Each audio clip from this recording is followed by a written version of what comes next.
"Good day," said Monsieur Defarge, looking down at the white head that bent low over the shoemaking. It was raised for a moment, and a very faint voice responded to the salutation, as if it were at a distance. "Good day. You are still hard at work, I see." After a long silence, the head was lifted for another moment, and the voice replied, "Yes, I am working." This time, a pair of haggard eyes had looked at the questioner, before the face had dropped again. The faintness of the voice was pitiable and dreadful. It was not the faintness of physical weakness, though confinement and hard fare no doubt had their part in it. Its deplorable peculiarity was that it was the faintness of solitude and disuse. It was like the last feeble echo of a sound made long and long ago. So entirely had it lost the life and resonance of the human voice, that it affected the senses like a once beautiful color faded away into a poor weak stain. So sunken and suppressed it was, that it was like a voice underground. So expressive it was, of a hopeless and lost creature, that a famished traveler, wearied out by lonely wandering in a wilderness, would have remembered home and friends in such a tone before lying down to die. Some minutes of silent work had passed, and the haggard eyes had looked up again, not with any interest or curiosity, but with a dull mechanical perception, beforehand, that the spot where the only visitor they were aware of had stood was not yet empty. "I want," said Defarge, who had not removed his gaze from the shoemaker, "to let in a little more light here. You can bear a little more?" The shoemaker stopped his work, looked with a vacant air of listening at the floor on one side of him, then similarly at the floor on the other side of him, then upward at the speaker. "What did you say? You can bear a little more light? I must bear it, if you let it in," laying the palest shadow of a stress upon the second word. The opened half-door was opened a little further, and secured at that angle for the time.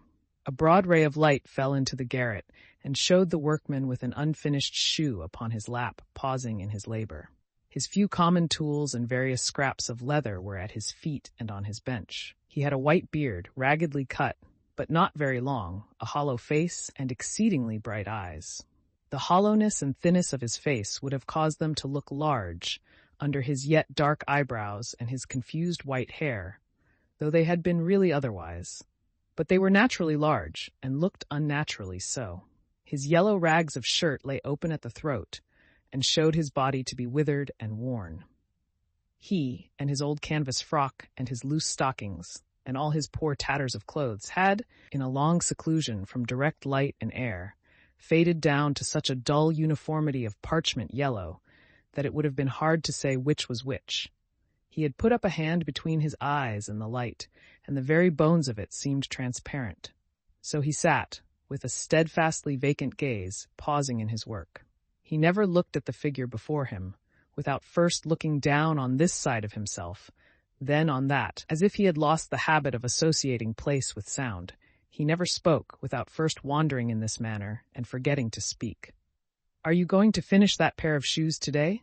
asked Defarge, motioning to Mr. Lorry to come forward. "What did you say? Do you mean to finish that pair of shoes today?"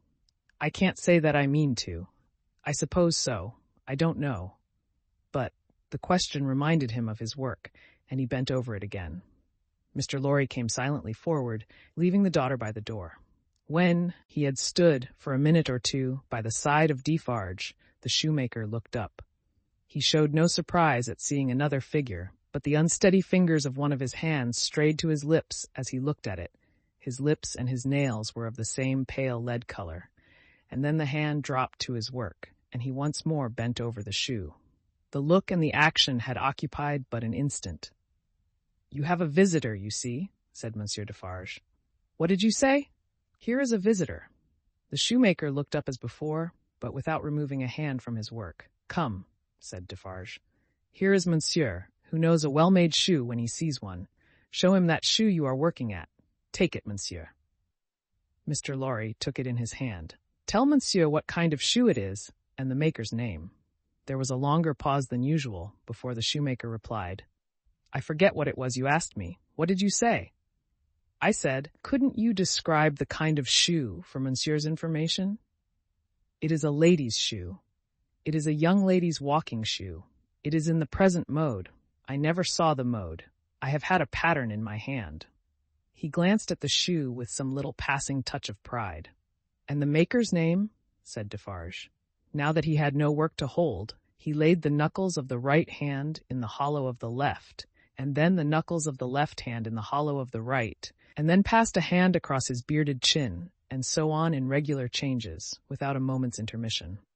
The task of recalling him from the vagrancy into which he always sank when he had spoken was like recalling some very weak person from a swoon, or endeavoring, in the hope of some disclosure, to stay the spirit of a fast-dying man. "Did you ask me for my name?" "Assuredly I did. 105, North Tower." "Is that all?" 105, North Tower.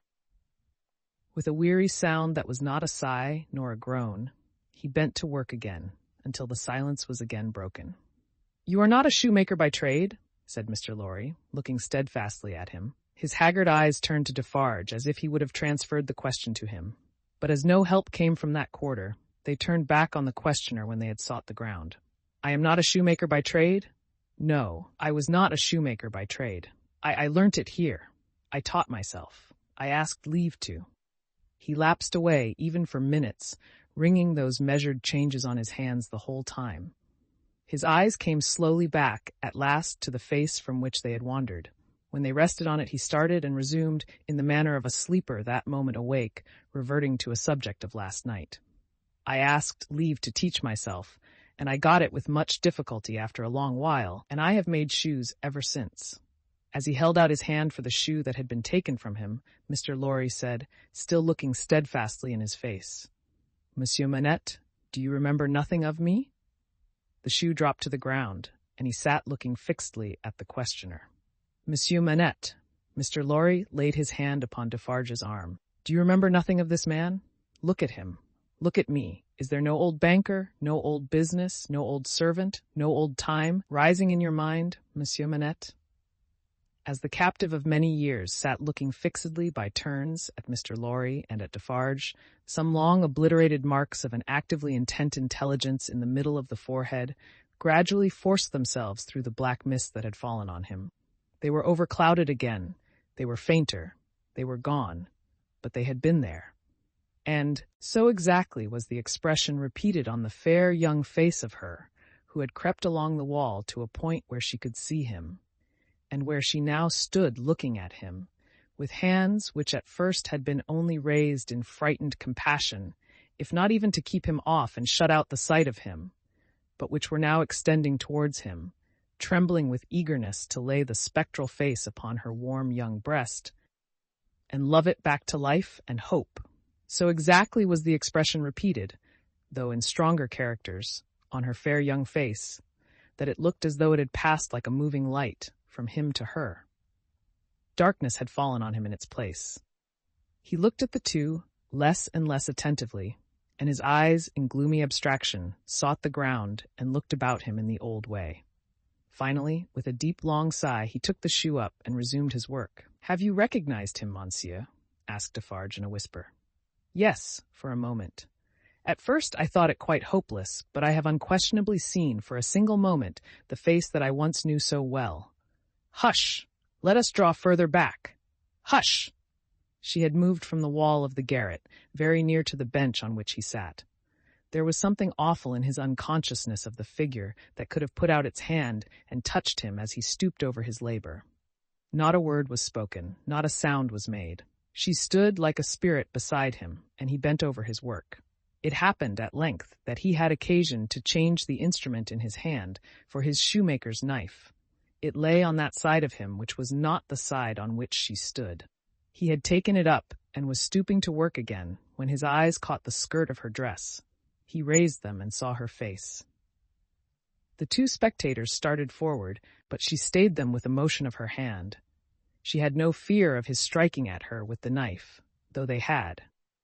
He stared at her with a fearful look, and after a while his lips began to form some words, though no sound proceeded from them.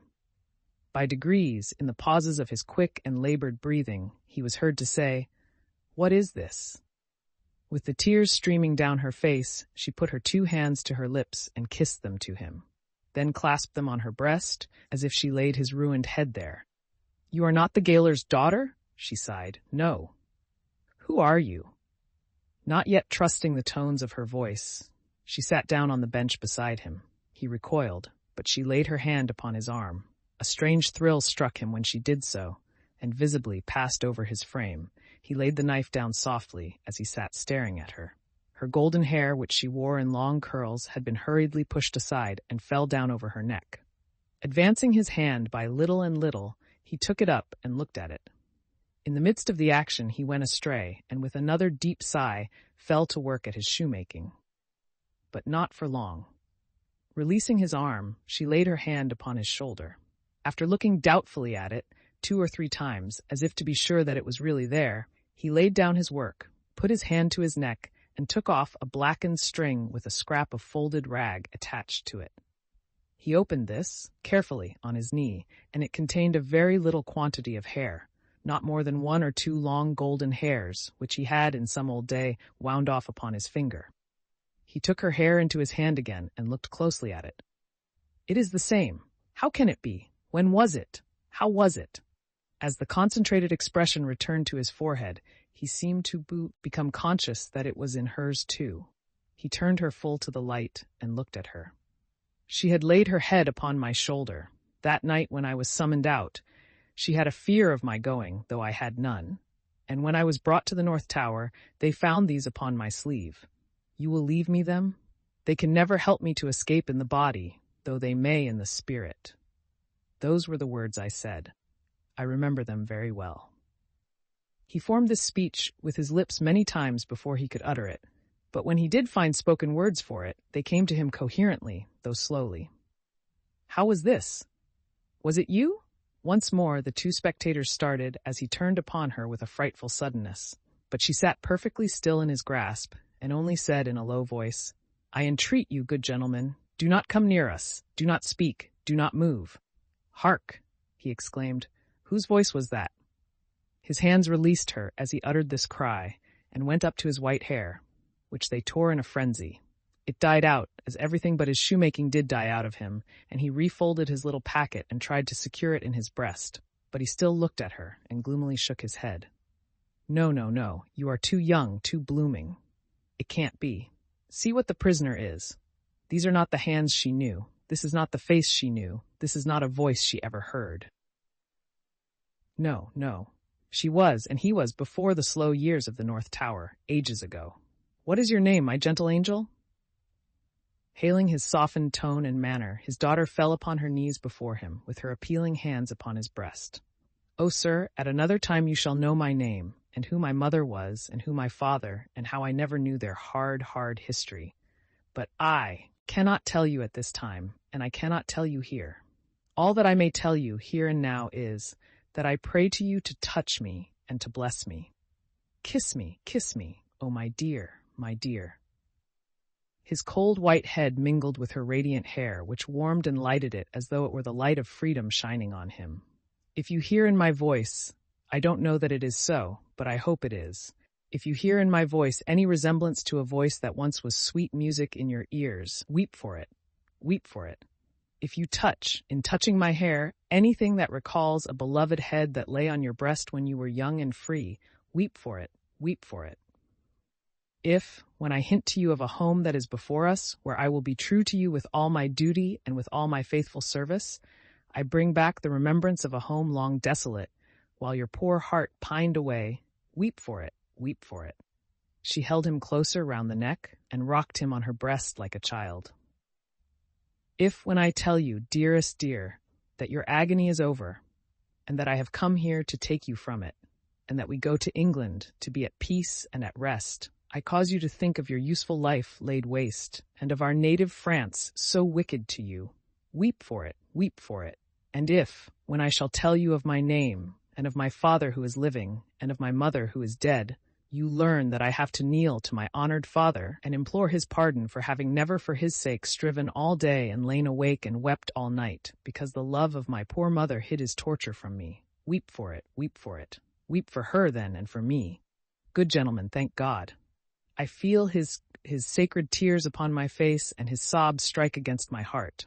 Oh, see, thank God for us, thank God.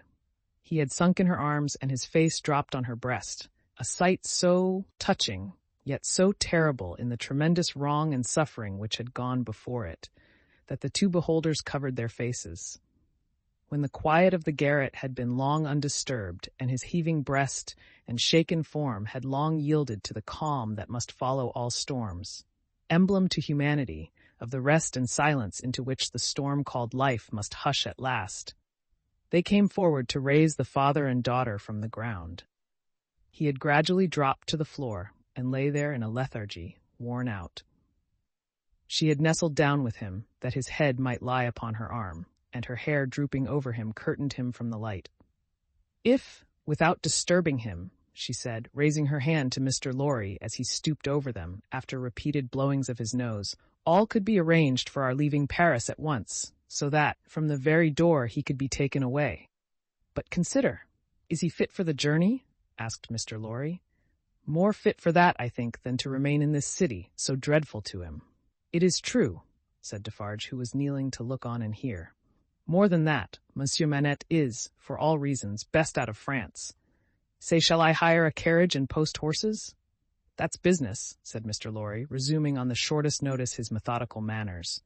"And if business is to be done, I had better do it." "Then be so kind," urged Miss Manette, "as to leave us here. You see how composed he has become, and you cannot be afraid to leave him with me now. Why should you be? If you will lock the door to secure us from interruption, I do not doubt that you will find him, when you come back, as quiet as you leave him. In any case, I will take care of him until you return, and then we will remove him straight." Both Mr. Lorry and Defarge were rather disinclined to this course, and in favor of one of them remaining. But as there were not only carriage and horses to be seen to, but travelling papers, and as time pressed, for the day was drawing to an end, it came at last to their hastily dividing the business that was necessary to be done, and hurrying away to do it. Then, as the darkness closed in, the daughter laid her head down on the hard ground, close at the father's side, and watched him. The darkness deepened and deepened, and they both lay quiet, until a light gleamed through the chinks in the wall. Mr. Lorry and Monsieur Defarge had made all ready for the journey, and had brought with them, besides travelling cloaks and wrappers, bread and meat, wine, and hot coffee. Monsieur Defarge put this provender and the lamp he carried on the shoemaker's bench. There was nothing else in the garret but a pallet bed, and he and Mr. Lorry roused the captive and assisted him to his feet.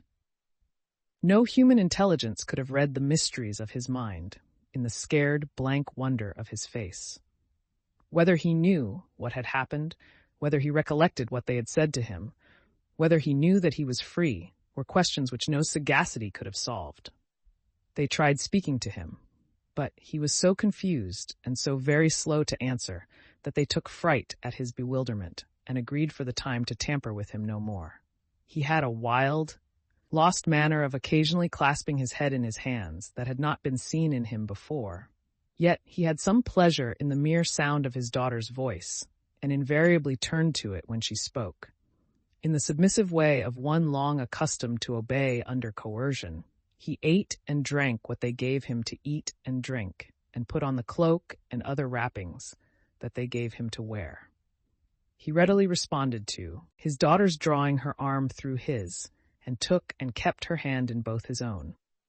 They began to descend, Monsieur Defarge going first with the lamp, Mr. Lorry closing the little procession.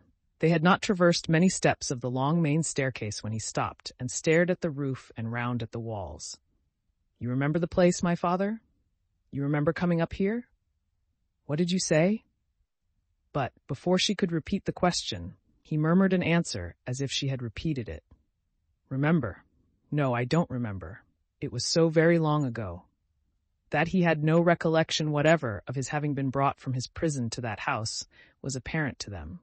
They heard him mutter, 105 North Tower, and when he looked about him, it evidently was for the strong fortress walls which had long encompassed him.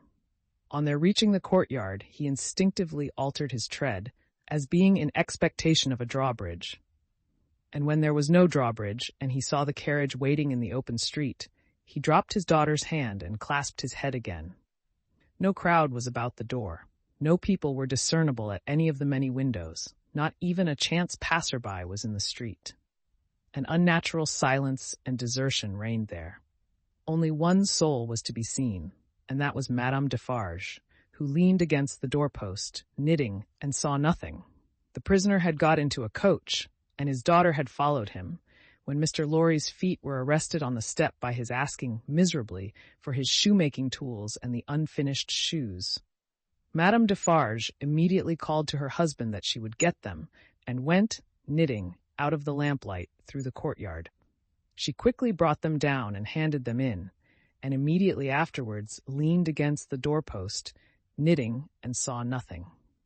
Defarge got upon the box and gave the word, "To the barrier." The postilion cracked his whip, and they clattered away under the feeble overswinging lamps. Under the overswinging lamps, swinging ever brighter in the better streets, and ever dimmer in the worse, and by lighted shops, gay crowds, illuminated coffee-houses, and theater doors to one of the city gates. Soldiers with lanterns at the guard-house there. "Your papers, travellers. See here, then, monsieur the officer," said Defarge, getting down and taking him gravely apart. "These are the papers of monsieur inside, with the white head. They were consigned to me, with him, at the—" He dropped his voice. There was a flutter among the military lanterns, and one of them being handed into the coach by an arm in uniform, the eyes connected with the arm looked, not an every-day or an every-night look, at monsieur with the white head. "It is well. Forward," from the uniform. "Adieu," from Defarge. And so, under a short grove of feebler and feebler overswinging lamps, out under the great grove of stars, beneath that arch of unmoved and eternal lights, some, so remote from this little earth that the learned tell us it is doubtful whether their rays have even yet discovered it, as a point in space where anything is suffered or done, the shadows of the night were broad and black. All through the cold and restless interval, until dawn, they once more whispered in the ears of Mr. Jarvis Lorry, sitting opposite the buried man who had been dug out, and wondering what subtle powers were forever lost to him, and what were capable of restoration. The old inquiry, "I hope you care to be recalled to life?" And the old answer, "I can't say." The end of the first book. Book the second, The Golden Thread.